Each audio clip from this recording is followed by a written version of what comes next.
Hi guys, how are you doing? This is from TechCentury and welcome to my new video in this series, What to Buy.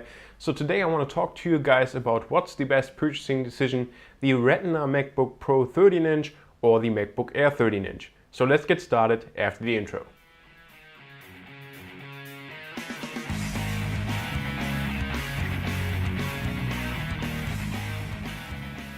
Now before we actually get started with this comparison, I'm not going to base my information that you'll see in this video just on the information that you will find on the Apple website or just the specs of the machines, because that's just something that you can go on the internet yourself and I don't have to make a video about that. But just to explain my background, I've owned the 11 and 13-inch MacBook Air before, also the 13 and 15-inch regular MacBook Pro, and I'm currently an owner of the 13-inch Retina MacBook Pro. And also my girlfriend was in the market to purchase actually her first MacBook ever, and I recommended the MacBook Air to her. So I currently have both of the machines in this comparison in the household, and that's also where you'll see the footage from. So let's get started with this comparison to find out which is the better purchase for you. Now to actually start off this comparison, I want to start off with the pros of the Retina MacBook Pro 13-inch. Now of course the biggest advantage is pretty obvious, and that's the screen. It's a 2516 x 1600 resolution on this display, and it's also an IPS display. Now IPS basically means that you have great viewing angles and also a great color accuracy. And overall it's just a fantastic display that just looks gorgeous, no doubt about that. And especially if you have the MacBook Air side by side to the Retina MacBook Pro, then you really notice the difference, not only in just the pixel density but also just in the color reproduction and of course the viewing angles. So the display is of course a big pro of the Retina MacBook Pro. Another pro is also the processor. So while we find ultra low voltage processors in the MacBook Air, we actually get the full-fledged laptop processors from Intel and the Haswell generation. So we'll find a 2.4 GHz Intel Core i5 dual-core chip that can actually turbo boost up to 2.9 GHz. So overall you'll just find a lot more powerful processor in the Retina MacBook Pro. And if performance is something that you need, for example for video editing or photo editing, then the Retina MacBook Pro's processor is definitely a big advantage. Now another pro of the Retina MacBook Pro is actually the port, and that's something that you might overlook if you just look at the machine online or in the store. But the Retina MacBook Pro actually has a dedicated HDMI out, so you can very easily, without any adapters required, connect the machine, for example, to your TV or also just to a monitor. And that's definitely not so easy if you just use the MacBook Air, because it doesn't have an HDMI out whatsoever. Now in addition to the HDMI port, we'll actually also find dual Thunderbolt outs on the Retina MacBook Pro. And for once that's great, because you're just very future-proof due to the Thunderbolt technology and the fast transfer speeds. But also this means that you can actually connect up to 2 external displays to the Retina MacBook Pro. Now a couple of years ago, when the Retina MacBook Pros were actually first launched, it was possible to connect 3 displays using the HDMI out plus the 2 Thunderbolts. But currently it's only possible to connect 2 displays, but that's still one more display than you can actually connect to the MacBook Air. But now let's actually start talking about the cons of the Retina MacBook Pro, and the first one is pretty obvious, and that's the weight. So it weighs 1.57 kilograms and the MacBook Air just weighs 1.35 kilograms. So there's definitely a noticeable difference, but then again for laptop both machines are very light and they shouldn't be too heavy to carry around whatsoever.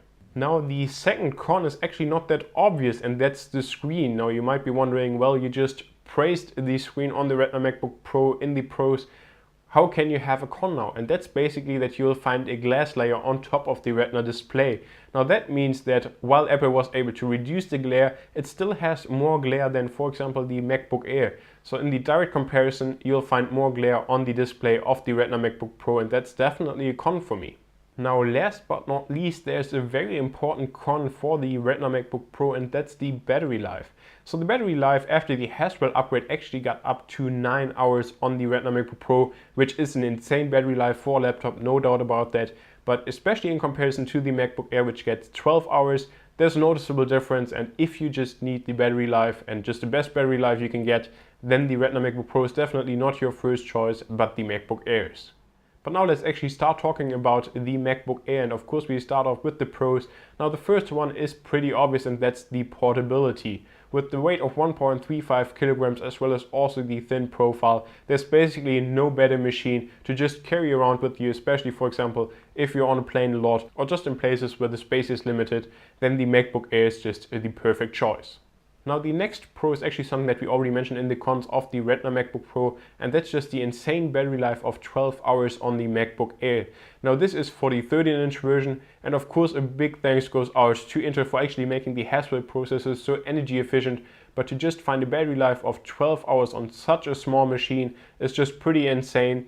And also if you just travel a lot, or for example if you go to university where you can't just always like plug in your laptop, then the MacBook Air is the perfect choice, and you won't find another laptop with such great battery life. So that's definitely the best choice if you need the ultra portability in terms of battery life and weight.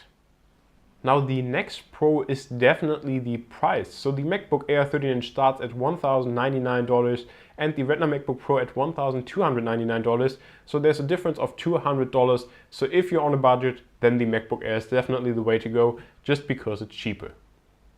Now the last pro is probably something that you didn't think of, and that's the typing angle.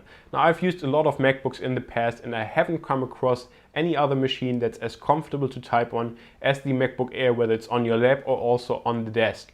And that's basically because the MacBook Air is the only machine in the Mac lineup which actually is very slim at the front and just get thicker towards the back. So you just have a very nice way and angle to just rest your wrist and just to type. So I'll just try to really show you what I mean in the B-roll footage.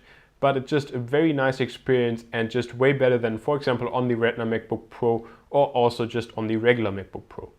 But now let's actually talk about the cons of the MacBook Air, and first off is definitely the processor. We just find an ultra low voltage processor from the Haswell generation from Intel that's clocked at 1.3 GHz. Yes, it can turbo boost up to 2.6 GHz, but still in comparison to the Retina MacBook Pro's processor, it just can't compete and it's slower, but of course that's also the reason why it gets better battery life. Now the next con for the MacBook Air is the display, and that's pretty obvious because we just find resolution of 1440x900, which is okay but not that great, and also we just have a cheap TN panel, so the viewing angles aren't as good, and also just the color reproduction can't compete with the Retina MacBook Pro, so a big con for the MacBook Air right there.